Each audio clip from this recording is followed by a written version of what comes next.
explain you a topic that is hospital acquired infections. Hospital acquired infection is also known as nosocomial infection, or we can say that healthcare associated infections. Nocus means disease, comial means to take care of, means जो infection patient को hospitalise होने के बाद में होते हैं, that infection is known as hospital acquired infections. Infections occurring more than 48 hours after admission that were neither present or incubating at the time of admission are called nosocomial infections.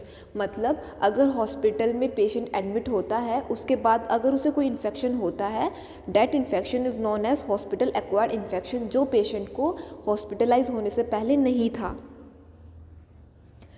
Now common nosocomial infections are, the first one is urinary tract infection, the second one is surgical wound infection, third is respiratory tract infection, and the fourth one is bacterioema, fifth one is skin and soft tissue infections, then another one is catheter site infection, then ENT and eye infections. They all need to be kept in surveillance.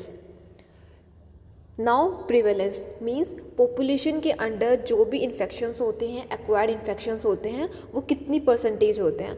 Urinary track infections कितने होते हैं? 39%. बैक्टीरियोमा कितने होते हैं? 6%. और 8% कितने होते हैं? That one are skin. Other जो इन्फेक्शंस होते हैं, बाकी के जितने भी बचे इन्फेक्शंस होते हैं, डेट आर 12%. सर्जिकल इन्फेक्शन कितनी प्रॉब्लम से होता है? That one is 17%. Now viruses, कौन कौन से वायरसेस एक्वायर्ड इन्फेक्शंस हो सकते हैं हॉस्पिटल के अंदर? HBV, HCV, HIV, rubella, varicella and SAR. और कौन कौन से फंजाई हैं जिसके थ्रू हॉस्पिटल एक्वायर्ड इन्फेक्शन हो सकता है? That one is candida, aspergillus. Is that clear to all?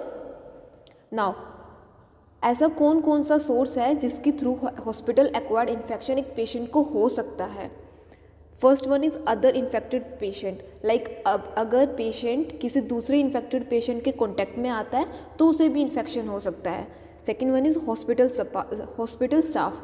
We have to take care hospital staff से ज़्यादा कॉन्टैक्ट में ना आए. अगर हॉस्पिटल स्टाफ को इन्फेक्शन है तो हमें भी हो जाएगा. ठीक है. The third one is environment. Environment का भी ध्यान रखना होता है. तो हमें कौन कौन से सोर्सेज हैं जिसके थ्रू हॉस्पिटल एक्वायर्ड इन्फेक्शन हो सकता है? The first one is other infected person और patient, second one is hospital staff and the third one is environment. Now the sources in a general hospital setup, जो normal hospital के अंदर setup होता है उसमें कौन कौन से सोर्स है जिसके थ्रू हमें ये इन्फेक्शन हो सकता है? The first one is alligator staff. जो लिफ्ट होती है वहाँ से भी इन्फेक्शन हो सकता है. क्यों? क्योंकि वहाँ पे हर कोई हाथ लगाता है, हर किसी का हाथ वहाँ पे लगता है और हमें ये नहीं पता होता है कि वहाँ पे कौन सा पर्सन, कौन सा स्टाफ और कौन सा पेशेंट इन्फेक्टेड है. So we have to take care of it. Another is bacteria from other patients. Suppose किसी दूसरे को पेशेंट को इन्फेक्शन है तो हम उसके कॉन्टैक्ट में आएंगे तो हमें भी हो जाएगा. Another is ventilation ducts. जो वेंटिलेटर लगे होते हैं ऊपर दीवार पे, उसके थ्रू भी हमें इन्फेक्शन हो सकता है. Bacteria from outside. जो बैक्टीरिया बाहर से आता है. Bacteria from infected patient. जो पेशेंट इन्फेक्टेड है तो उसके थ्रू भी हमें हो सकता है. Then bacteria carried in insects. जो इंसेक्ट्स होते हैं, पेस्टिसाइड्स होते हैं, उसके थ्रू भी हमें ये इन्फेक्शन हो सकता है. Now the routes of spread. कौन कौन से रूट्स हैं जिसके थ्रू हमें ये इन्फेक्शन हो सकता है? The first one is direct contact. अगर हम किसी के डायरेक्ट कॉन्टैक्ट में आएंगे तो भी हमें इन्फेक्शन हो सकता है. Second one is droplet infection. Third one is airborne.